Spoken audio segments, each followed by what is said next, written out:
Behind Dutch Headlines, the who, why, and how of politics and media. Hi, it's me, Greg Shapiro, the American Netherlander, telling you what you need to know to join the Dutch conversation. And as we start out by saying thank you to our partners and sponsors, I just want to admit it was a late night last night. I had a wonderful show of Superburger, the man with split nationalities, and pardon my hungover appearance. Now, internationals, let's talk about two big dates coming up, the 19th of March, which would be the Dutch local elections, and the 24th of May, European elections. We've got some more information. Now, last week, we asked you what are the issues that are important for internationals on the level of local politics. And this week, we also have help from DutchNews.nl. Thanks, guys, for the polling results.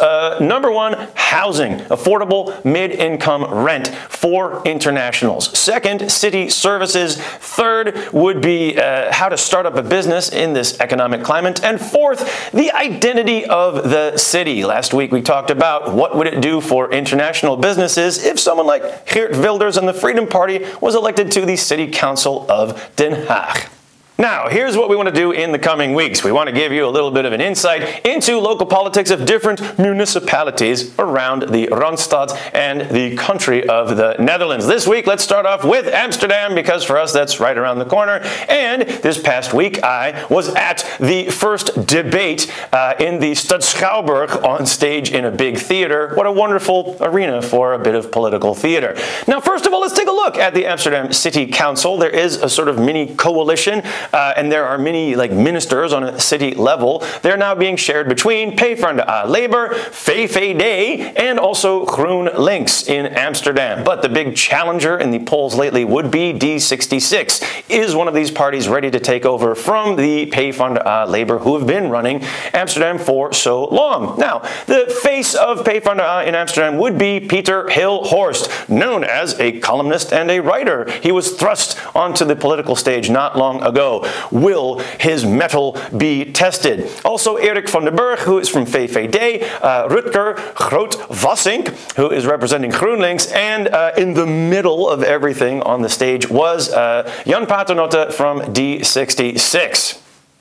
Now, the line of the night was clearly given by someone from the audience before the debate even began. It was someone who yelled out, "Where are the women?" And it's a good question. Come on, Amsterdam women, where's the leadership? Clearly not in the bigger parties. Now, Hilhorst, how does he compare to some politicians that we know? Well, Amsterdam wants to be like a modern-day New York, so let's compare it to Bill de Blasio. I'm going to say Hilhorst is like de Blasio, very pro-diversity, and yet he has been thrust onto the big stage, not having been really tested. So there's a big kind of question mark there. Giuliani would have to be Erik van den Berg from the VVD. Safety, no terrorism, no, we need more public safety, and pro-business. Then the question is, who would be the Michael Bloomberg? Could it be Jan Paternotte from D66, who want to be middle of the road, pro-business on one side, but also a little bit left-leaning on the social issues? We shall see, because there was no big knockout blow delivered in this reporter's humble opinion, so we'll just have to stay tuned for round two. Now, elections on the 19th of March are not the only ones to pay attention to this year. Obviously, the 24th of May in the Netherlands will be the European Parliament elections. And to give us some insight into European politics, let's go to our Brussels correspondent, Wytze van der Gaast. Wytze, what's going on? This week, the news is, on the political and financial side, an agreement on derivatives. Derivatives. Boring. More interestingly, last week we spoke about strong European women, and one person interested in strong European women, François Hollande. Oh la la la la la la. Big question is, who will he bring on his first date to America? However, the most controversial and therefore interesting person at the moment is Dieudonné Mbala, the French comedian who was accused of anti-Semitism and therefore banned in several theaters in France. This week we're talking not about the value of the euro, but about European values.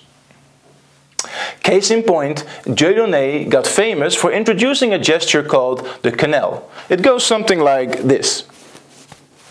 Some say it's a reversed Nazi salute, others say it's merely symbolizing the system up the ass. However, it became an internet hype, with people posting images of themselves doing a quenelle at various locations. Surprise, surprise, also politicians jumped on that bandwagon, sparking responses from many politicians all over Europe, obviously in light of the upcoming elections. For example, Deputy Prime Minister in the Netherlands, Asscher, asked the question saying, do we as the Netherlands want to be associated with a politician that is associated with a French politician, that can be associated with a French comedian, who is associated with a certain gesture, that can be associated to this guy? So is there a case for guilt by association? Whatever your opinion about that is, this controversy about Dieudonné does bring together the hot debates of the moment about anti-Semitism, immigration and Islam, and anti-establishment sentiments, or basically a debate about the European identity.